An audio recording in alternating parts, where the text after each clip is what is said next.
안녕하십니까. 코로나19 통합뉴스룸 5시 뉴스입니다. 사회적 거리두기 강화에 따라 정부가 종교시설에 대해서도 참여 인원을 축소하도록 했습니다. 오늘 코로나19 위중증 환자는 나흘 연속 900명대를 유지하고 있습니다. 이승재 기자가 보도합니다. 앞으로 종교시설 활동과 관련해 백신 접종 완료자만 참여할 경우에는 수용 인원의 70%만 참석 가능하도록 했습니다.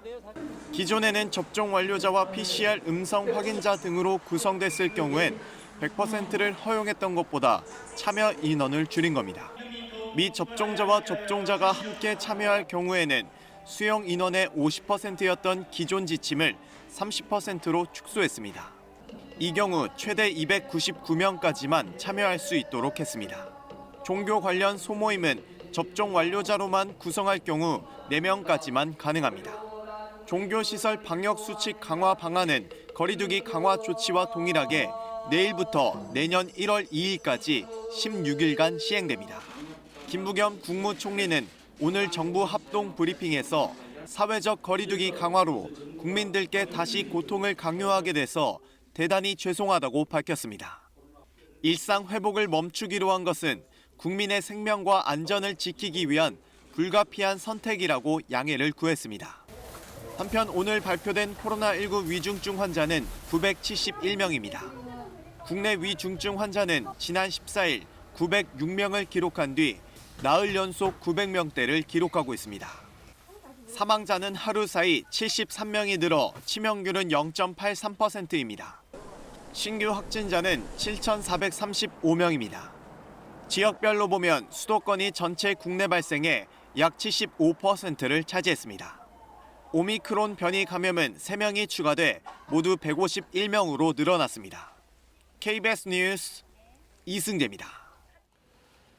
코로나19 환자 170명이 입원한 전북 군산의료원에서 노조가 오늘 아침 파업에 돌입했습니다. 노사는 어제 9시간 동안 조정을 진행했지만 임금 체계 개선을 요구하는 노조와 이에 반대하는 사측의 의견 차이를 좁히지 못했습니다. 노조는 200명이 파업에 동참한다고 밝혔으며 이 가운데 코로나19 병동 의료진 70여 명도 포함되어 있습니다. 사측은 비노조원을 투입해 코로나19 병동을 운영할 예정이지만 의료진 수가 크게 줄면서 차질이 우려됩니다. 정부가 오늘 긴급 합동 기자회견을 열고 사회적 거리두기 강화에 따른 소상공인과 자영업자의 피해를 지원하기 위한 대책을 내놨습니다. 매출이 감소한 소상공인 320만 명에게 100만 원의 방역 지원금이 지급되고 법적 손실보상 대상 업종도 확대됩니다. 보도에 최은진 기자입니다. 정부가 코로나19 특별 방역 대책으로 타격이 예상되는 소상공인을 위해 4조 3천억 원 규모의 지원 방안을 마련했습니다. 먼저 매출이 감소한 소상공인 320만 명에게 100만 원씩 방역 지원금을 지급하는데 3조 2천억 원을 투입합니다. 매출 감소만 확인되면 매출 규모와 방역 조치 수준과 상관없이 현금으로 100만 원을 받을 수 있습니다. 여기에는 이미 손실보상을 받은 90만 곳은 물론 여행업과 공연업 같은 손실보상 대상이 아니었던 230만 곳도 포함됩니다. 법적 손실보상 대상도 확대되는데 이미용업과 키즈카페 같은 인원, 시설 이용 제한 업종 12만 곳이 대상입니다. 이에 따라 이미 내년 예산에 반영된 손실보상액 2조 2천억 원 외에 추가로 1조 원을 투입하기로 했습니다. 방역 패스가 적용되는 소상공인 지원 방안도 나왔습니다. 식당과 카페, PC방과 독서실 등 약 115만 곳의 방역 패스 적용 업장을 대상으로 현물 10만 원을 지원합니다. 힘든 시기 다시 여러분들에게 고통을 강요드리게 돼서 대단히 죄송합니다. 모든 재원들을 총동원하여 소상공인 자영업자 분들이 체감할 수 있는 추가적인 지원 방안을 마련하였습니다. 정부는 이 같은 지원을 올해 말부터 시작하고 영업시간에 제한을 받진 않았지만 매출이 감소한 일반 피해 업종도 1월부터 지원하겠다고 밝혔습니다. KBS 뉴스 최은진입니다. 함께하는 사교육연합과 전국 학부모단체 연합 등이 오늘 서울 행정법원에 정부의 방역 패스 처분을 취소해달라는 소송을 냈습니다. 이들은 소아청소년의 백신 부작용에 대한 의문이 있는 상황에서 보호자는 자녀를 보호할 권리와 의무가 있는 만큼 정부가 방역 패스로 접종을 강제해서는 안 된다면서 방역 패스 집행정지 신청도 법원에 함께 냈다고 밝혔습니다. 또 기본권을 침해했던 이유로 헌법재판소에 헌법 소원도 제기했다고 덧붙였습니다. 지금 전라북도 곳곳엔 대설주의보가 내려져 있습니다. 종일 영하권을 맴도는 강추위 속에 오늘 하루에만 최고 15cm의 눈이 쌓일 것으로 예보됐습니다. 취재기자 연결합니다. 네, 오정현 기자, 현재 그곳 날씨 상황은 어떻습니까? 네, 전북 정읍에 나와 있습니다. 낮부터 굵어였던 눈발은 지금은 다소 잦아들었습니다. 날까지 추워서 내린 눈은 녹지 못하고 이렇게 쌓이고 있습니다. 이곳 정읍을 포함해서 지금 순창과 전주, 익산, 김제, 군산, 부안, 고창 등 9개 지역에 대설주의보가 내려졌습니다. 오후 4시 기준으로 정읍이 7.7cm가 쌓여 가장 많이 왔고 부안 4.5, 순창에도 4cm 눈이 내렸습니다. 눈은 오늘 하루 전북에 최고 15cm가 쌓일 것으로 예보됐는데 앞으로 1에서 7cm가 더 올 것으로 보입니다. 기상청은 이 눈구름대가 점차 세력이 약해져 저녁 무렵엔 눈발이 잦아들 걸로 보고 있습니다. 강추위도 기승입니다. 전북 내륙 곳곳에 한파주의보가 발효 중인 가운데 종일 영하권 추위를 보였고 특히 서해안은 강풍주의보까지 내려져 있어 체감상 추위는 실제 기온보다 5에서 10도가량 낮습니다. 추위는 주말인 내일 아침 더 심해집니다. 전북의 경우 영하 6에서 영하 13도까지 떨어지면서 이번 겨울 가장 강력한 한파가 예상됩니다. 또 서해안과 일부 동부 내륙에는 낮부터 또다시 1에서 3cm 눈이 올 것으로 예보됐습니다. 쌓인 눈이 얼어붙으면서 도로가 미끄럽습니다. 이 차를 운전할 때 안전거리 충분히 확보하고 낮은 속도로 운행해야겠습니다. 또 눈 무게에 취약한 시설물, 대표적으로 비닐하우스가 될 텐데 수시로 점검하는 게 필요하겠고 내 집 앞과 점포 앞 눈은 자발적으로 치워서 혹시 모를 사고에 대비해야겠습니다. 지금까지 전북 정읍에서 KBS 뉴스 오정현입니다.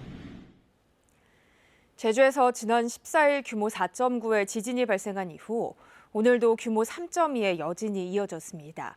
지진 여파로 천연기념물인 제주 수월봉 화산 쇠설층이 일부 무너져 내리면서 당분간 탐방이 통제됩니다. 김가람 기자입니다. 오늘 오전 6시 22분 제주 해역에서 규모 3.2의 지진이 발생했습니다. 지난 14일 규모 4.9의 지진 발생 이후 10여 차례 발생한 여진 가운데 가장 강한 지진입니다.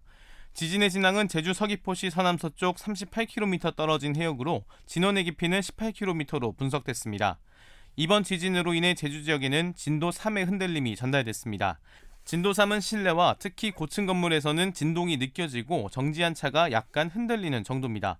소방상황실에는 서귀포시 색달동과 중문동에서 지진 발생 여부를 묻는 주민신고가 2건 접수됐고 지역 커뮤니티에서도 침대가 흔들렸다는 등 지진을 느꼈다는 글이 올라왔습니다.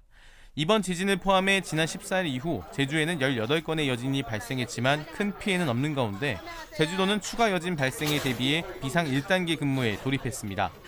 한편 천연기념물인 수월봉 화산 쇠설층 일부가 지진의 충격으로 무너져 내린 사실이 KBS 보도로 알려진 가운데 제주도 세계유산본부는 추가 붕괴 우려 등을 고려해 수월봉 지질트레일 검은모래 해변 코스 진입로를 임시 폐쇄 조치했습니다. 다만 이번 붕괴가 자연 현상인 점을 고려해 별도의 복구 작업은 진행하지 않을 방침입니다. KBS 뉴스 김가라입니다. 오늘 오전 일본 오사카 번화가의 한 건물에서 불이 나 27명이 심폐정지 상태에 빠졌습니다. 불이 난 곳은 정신과 병원으로 일본 경찰은 방화 가능성에 무게를 두고 화재 경위를 조사하고 있습니다. 도쿄에서 지종익 특파원입니다. 오사카 번화가의 건물 창밖으로 빨간 불길이 새어나옵니다. 주변 거리에도 연기가 가득하고 소방대원들은 건물 안에 갇힌 사람들을 구조합니다. 8층 건물 중 불이 난 4층은 정신과 병원. 오늘 오전 10시 20분쯤 화재 신고가 접수됐습니다. 焦げた匂いですね、ものすごいあれが。6階の右端の方には女性の人が救助を求めて身を乗り出しなかったんですよね。 소방차 70여 대가 출동해 불은 30분 만에 꺼졌지만 인명 피해는 컸습니다. NHK는 병원에서 발견된 27명이 모두 심폐정지 상태였다고 전했습니다. 현지 경찰은 방화 가능성에 무게를 두고 수사를 진행하고 있습니다. 특히 현장에 종이 가방을 들고 있는 60대 추정 남성이 있었고 이 가방에서 흘러나온 액체 근처에서 불이 시작됐다는 정보가 있다고 전했습니다. 경찰은 사망자 중에 이 남성이 있는지를 확인하는 한편 목격자가 있는지 조사하고 있습니다. 오사카 총영사관은 이번 화재로 인한 교민 피해는 접수되지 않았다고 밝혔습니다. 도쿄에서 KBS 뉴스 지종익입니다. 국민의힘 윤석열 후보가 배우자 김건희 씨의 허위 이력 의혹과 관련해 공정과 상식에 맞지 않다며 공식 사과했습니다. 도박에 이어 제기된 아들의 성매매 의혹에 대해 민주당 이재명 후보는 부모로선 성매매 사실은 없다는 아들 말을 믿을 수밖에 없다는 입장을 밝혔습니다. 보도에 손서영 기자입니다. 후원금 모금 행사 뒤 기자실을 찾은 국민의힘 윤석열 후보. 배우자 김건희 씨의 허위 이력 의혹과 관련해 국민께 심려를 끼쳐 죄송하다며 공식 사과했습니다. 경력 기재가 정확하지 않고 논란을 야기하게 된 것 그 자체만으로도 공정과 상식에 맞지 않는 것임을 분명히 말씀드립니다. 과거 자신이 가졌던 일관된 원칙과 잣대는 자신과 가족, 주변에도 똑같이 적용돼야 한다고 강조했습니다. 관련 수사 필요성에는 법과 원칙은 누구에게도 예외가 없다고 밝혔습니다. 앞서 당내에서는 배우자 관련 의혹에 대해 윤 후보가 최대한 빠르게 공식 사과하는 것이 좋겠다는 의견이 나왔습니다. 아들 도박 의혹에 고개를 숙인 민주당 이재명 후보는 성매매 의혹엔 본인이 아니라고 한다는 입장을 내놨습니다. 저도 알 수 없는 일이긴 한데 본인이 맹세코 아니라고 하니 부모된 입장에서는 믿을 수밖에 없는 상황입니다. 도박과 관련해선 한 번에 10여만 원씩 찾아 사이버머니 같은 거로 한 모양인데 기간이 꽤 길다며 1,000만 원 이내를 잃은 것 같다고 설명했습니다. 이 후보의 측근인 김남국 의원은 관련 의혹에 대해 야권이 김건희 씨 의혹을 덮기 위해 터뜨렸다고 주장했지만 명확한 근거를 내놓지는 않았습니다. 정의당은 후보들의 자질을 검증해야 할 시간에 이재명, 윤석열 후보가 온갖 잡음으로 시민들의 인내심을 테스트하고 있다고 비판했습니다. KBS 뉴스 손서영입니다. 성추행 피해 공군 부사관 사망 사건의 가해자 장모 중사에게 군사법원이 징역 9년을 선고했습니다. 추행으로 인한 정신적 상해를 이 중사의 극단적 선택의 주요 원인으로 판단을 했지만 보복 협박을 했다는 혐의에 대해서는 인정하지 않았습니다. 신선민 기자가 보도합니다. 공군 고 이해람 중사를 성추행한 혐의로 기소된 장모 중사에게 징역 9년형이 선고됐습니다. 국방부 보통군사법원은 오늘 군인 등 강제추행 치상 등의 혐의로 구속 기소된 공군 장 중사에 대한 1심 공판에서 이같이 선고했습니다. 앞서 군 검찰은 지난 10월에 열린 결심 공판에서 장 중사에게 징역 15년을 구형한 바 있습니다. 재판부는 군인으로 전우애를 가지고 신뢰관계를 형성해야 할 구성원을 오히려 범행 대상으로 삼았다는 점에서 죄질이 매우 나쁘고 성적 자기결정권 침해를 넘어 군 기강과 전투력에 심각한 해를 끼쳤다고 판결 이유를 밝혔습니다. 또 추행으로 인한 정신적 상해가 이 중사가 극단적 선택을 하게 된 주요 원인이 된 것으로 보이며 장 중사는 군 생활 등 자신의 앞날에 대해서만 걱정했을 뿐 피해자 생전에 이 중사의 피해 회복을 위한 어떤 조치도 하지 않았다고 밝혔습니다. 재판부는 다만 장 중사가 성추행 사건 이후 신고나 수사를 방해할 목적으로 이 중사에게 자살을 암시하는 문자 메시지를 보내는 등 보복 협박을 했다는 혐의에 대해서는 무죄로 판단했습니다. 신체적 위해를 가하겠다는 공포심을 줬다고까지 보긴 어렵다는 이유에서입니다. 오늘 선고 공판에 참석한 고 이 중사의 유족들은 재판부가 보복 협박죄를 인정하지 않은 데 대해 강하게 반발하기도 했습니다. 공군 20전투비행단 소속이었던 이 중사는 지난 3월 초 저녁 자리에 억지로 불려나갔다가 선임인 장 중사로부터 성추행을 당한 뒤 피해를 호소하다가 5월 21일 극단적인 선택을 했습니다. KBS 뉴스 신선민입니다. 경기 안산 단원경찰서는 아동 성범죄자 조두순의 집에 들어가 둔기로 조 씨의 머리를 폭행한 혐의로 현행범 체포된 21살 A 씨에 대해 구속영장을 신청했습니다. A 씨는 경찰 조사에서 조 씨의 성범죄 전력에 분노를 느껴 공포를 줘야겠다는 마음으로 집을 찾아갔다며 둔기를 휘두른 건 정확히 기억나지 않는다고 진술한 것으로 전해졌습니다. A 씨는 물류센터에서 일하는 일용직 노동자로 최근 정신질환 진단을 받아 현재까지 약물 치료 중인 것으로 알려졌습니다. 고강도의 사회적 거리 두기가 내일부터 시행되면서 사적 모임은 4명만 가능하고 식당과 영화관 등 다중이용시설의 영업시간이 단축돼 소상공인과 자영업자들의 어려움이 커질 것으로 보입니다.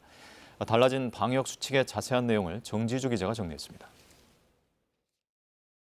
내일 0시부터 단계적 일상 회복은 일단 16일 동안 멈춥니다. 다시 강도 높은 사회적 거리 두기를 해야 합니다. 사적 모임이 다시 4명까지만 가능합니다. 오늘까지는 6명에서 8명까지 가능했습니다마는 내일부터는 전국 어디서나 4명까지입니다. 식당과 카페는 사적 모임 규모 안에서 미접종자 1명을 포함할 수 있었습니다만 내일부터는 이렇게 달라집니다. 그러니까 미접종자는 식당에서 혼밥, 즉 혼자 식사하거나 포장과 배달만 해서 먹을 수 있습니다. 다만 48시간 이내 PCR 검사 음성 확인서가 있거나 18세 이하, 코로나19 완치자, 또 의학적 이유 등으로 접종 불가자의 경우라면 예외를 적용받을 수 있습니다. 이런 질문이 있습니다. 4살 아이의 엄마인데 백신 미접종자다. 아이와 함께 식당이나 카페 못 가냐는 건데요. 원칙적으로는 못 갑니다. 아이는 일단 사적 모임과 방역 패스 모두 적용 대상이 아닙니다만은 엄마가 미접종인 게 문제입니다. 이 경우 48시간 이내 PCR 검사 음성 확인서 등이 있다면 가능은 합니다만 식당이나 카페 가기 위해서 그 힘든 검사를 매번 받기는 현실적으로 쉽지는 않겠죠. 코로나 때문에 결혼식을 미루고 또 미뤘는데 더 복잡해졌습니다. 당장 이번 주말에 예식을 앞두고 있는 예비 부부들 비상인데요. 갑자기 한 가지를 선택해야 합니다. 접종 여부 구분 없이 50명 미만이거나 접종 완료자, PCR 음성 확인자 등 300명 미만, 마지막으로 미접종 49명, 접종 완료자 201명 해서 250명까지 가운데 한 가지를 골라야 하는 겁니다. 웨딩홀은 공간 면적 4제곱미터당 1명으로 운영하는 기준을 지켜야 하고요. 신랑과 신부와 혼주, 또 사회자와 주례 등은 인원에 포함되지 않습니다. 그런데 결혼 앞두고 양가 상견례를 하게 되죠. 예비 부부와 그 부모, 이렇게 통상 6명이 함께 하게 되는데요. 그런데 이 경우 사적 모임을 적용을 받게 됩니다. 앞으로는 4명만 가능하거든요. 부모님 한 분만 모시라는 거냐, 신랑 신부 빼고 부모들만 모이라는 거냐, 이런 불만들이 잇따랐습니다. 자, 그리고 영업시간입니다. 식당과 카페, 목욕탕과 헬스장 등은 밤 9시고요. 영화관, PC방 등은요, 밤 10시까지입니다. 코로나 통금이 다시 시작이 된 거죠. 단계적 일상 회복에 연말연시가 있어서 이제 숨통 좀 트이나 싶었는데 한 달 반 만에 다시 막혀버렸습니다. 계속 문을 닫으라는 소리밖에 안 되는 건데 너무 힘든 상황이죠, 지금 계속. 문의도 전화 오고 했는데 또 이렇게 뭐 방역 지침 대로 누가 예약을 하겠어요. 크리스마스와 그 연말에 예약은 다 있었는데 일단은 오늘자로 전부 다 취소는 됐고요. 예전처럼 또 2주가 연장되고 만약에 그런 게 계속 반복이 된다면 사실 폐업에 가깝다고 봐야 될 것 같습니다.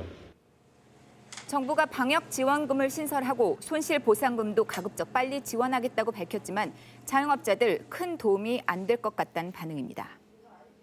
임대료가 몇백만 원인데 지원금 10만 원, 20만 원, 뭐 100만 원 받아갖고 충당이 돼요? 그 한 달이라면 되겠죠. 그렇지만 이게 한 달이 아니잖아요. 지금 1년이 넘었잖아요. 여기에 방역수칙 위반으로 적발되면 이용자는 과태료 10만 원이지만요. 업주는 최대 300만 원입니다. 가혹하다는 목소리가 나오는 이유입니다. 한편 방역 패스는 접종 완료, 그러니까 접종 후 14일부터 6개월까지 유효합니다. 3차 접종을 한 경우에는요, 접종 즉시 바로 유효 기간이 6개월 연장됩니다. 48시간 이내 PCR 검사 음성 확인서는 올해까지는 이 문자 메시지를 보여주면 됐었죠.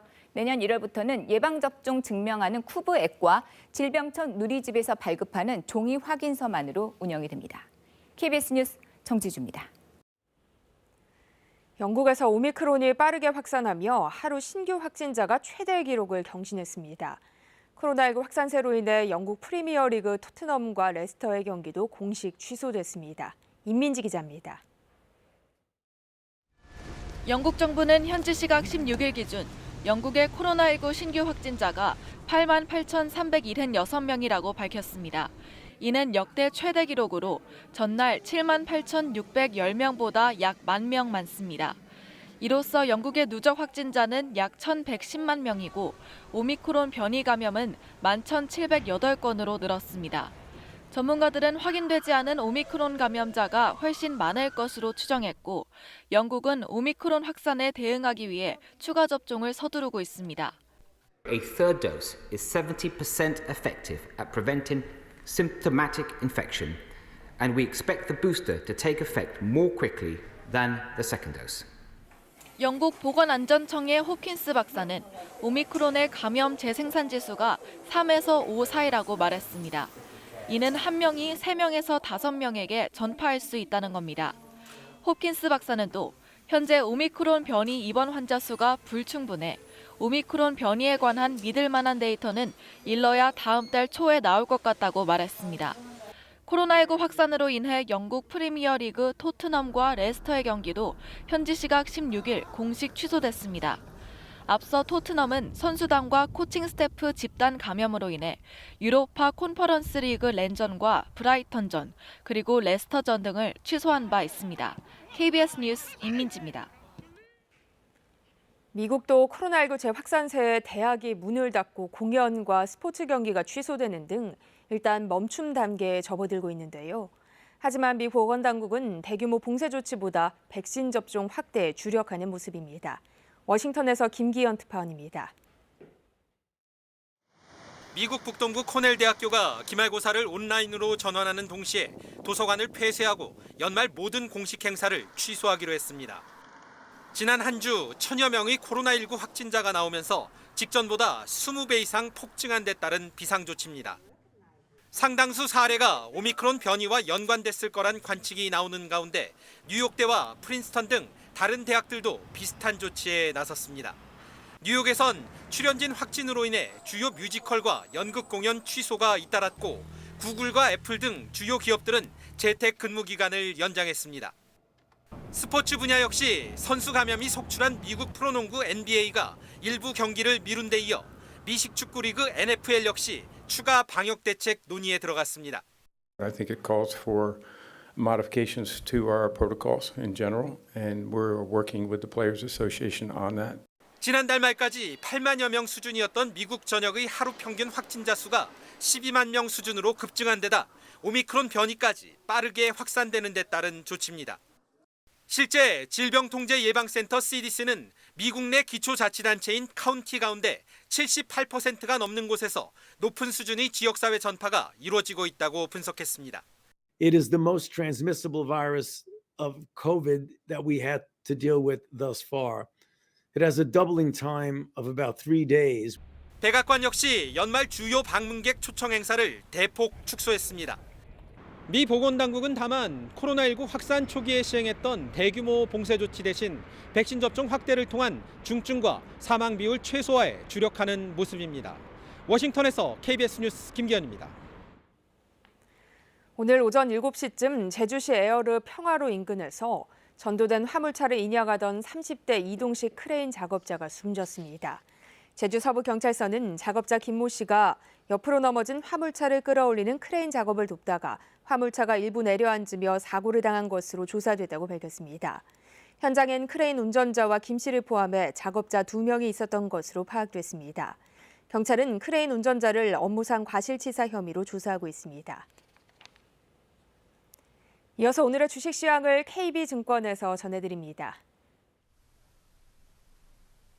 KB증권입니다. 코스피가 3,000선에서 등락을 거듭한 끝에 사흘 연속 오름세를 이어갔습니다. 반면 코스닥은 기관과 외국인의 팔자에 약세를 지속하며 1,000선에 머물렀습니다. 오늘 코스피는 11.32포인트 상승한 3,017.73에 코스닥은 6.6포인트 내린 1,001.26에 마감됐습니다. 전일 미국 증시는 FOMC 정례회의 이후 기술주 중심으로 약세를 보이면서 주요 지수가 하락 마감했습니다. 코스피는 외국인과 기관이 쌍끌이 매수에 나서며 소폭 상승 마감했습니다. SK케미칼이 싱가포르 헤지펀드 측의 주주가치 재고 요구 소식에 8% 넘게 강세를 보였고 HMM이 역대 최대 영업이익률이 전망되며 이틀 연속 상승 마감했습니다. SK바이오사이언스는 노바백스 백신 승인이 전망되며 강세를 나타냈습니다. 한편 NC소프트가 4분기 시장 예상치를 하회하는 실적이 예상되며 저조한 흐름을 보였고 카카오페이가 사흘 만에 4% 넘게 하락했습니다. 오늘 원달러 환율은 3원 내린 1,180원 90전에 거래를 마쳤습니다. 지금까지 KB증권이었습니다. 추위가 찾아왔습니다. 찬 공기가 서해상을 지나면서 해상에서는 빗살무늬 눈구름이 계속해서 만들어지고 있습니다. 현재 충남 서해안과 호남, 제주 산간 지역엔 대설주의보가 내려진 가운데 지금도 눈이 계속되고 있습니다. 앞으로 충남 서해안 일부 지역엔 3에서 8cm, 그 밖에 충남과 호남엔 1에서 5cm가량의 다소 많은 눈이 더 내리겠고 영남 내륙 지역에도 1cm 안팎의 눈이 내리겠습니다. 눈은 오늘 저녁에는 대부분 그칠 것으로 예상됩니다. 현재 서울의 체감온도는 영하 12도 안팎을 맴돌고 있습니다. 찬바람이 불면서 점점 추워지고 있는데요. 밤새 기온이 큰 폭으로 떨어질 것으로 예상돼 한파주의보는 전국 대부분 지역으로 확대됐습니다. 주말인 내일 아침 서울과 대전은 영하 10도까지 떨어지겠고 철원은 영하 15도, 광주와 부산 영하 5도 등 제주도를 제외한 전국 대부분 지역이 영하로 떨어지면서 이번 겨울 들어 가장 추울 것으로 예상됩니다. 주말인 내일은 눈 소식도 있습니다. 오후부터 전국 곳곳에 눈이 내리겠고 양도 제법 많겠습니다. 서울을 비롯한 수도권과 강원도에는 3에서 8cm의 다소 많은 눈이 내리겠고 충청과 호남, 경북 내륙 지역에 1에서 5cm가량의 눈이 예상돼 대비를 해두셔야겠습니다. 내일 낮 기온은 서울이 0도, 대전과 광주가 2도, 부산이 5도로 오늘보다는 기온이 높아 추위는 조금씩 누그러지겠습니다. 바다의 물결은 동해와 제주 해상에서 최고 6m까지 매우 거세게 일겠습니다. 내일 내리기 시작한 눈은 일요일 오전에는 모두 그치겠습니다. 일요일에는 예년 이맘때 기온을 회복하면서 추위가 누그러질 것으로 예상됩니다. 기상정보였습니다. 코로나19 통합뉴스룸은 7시 뉴스에서 이어집니다. 시청해주신 여러분 고맙습니다.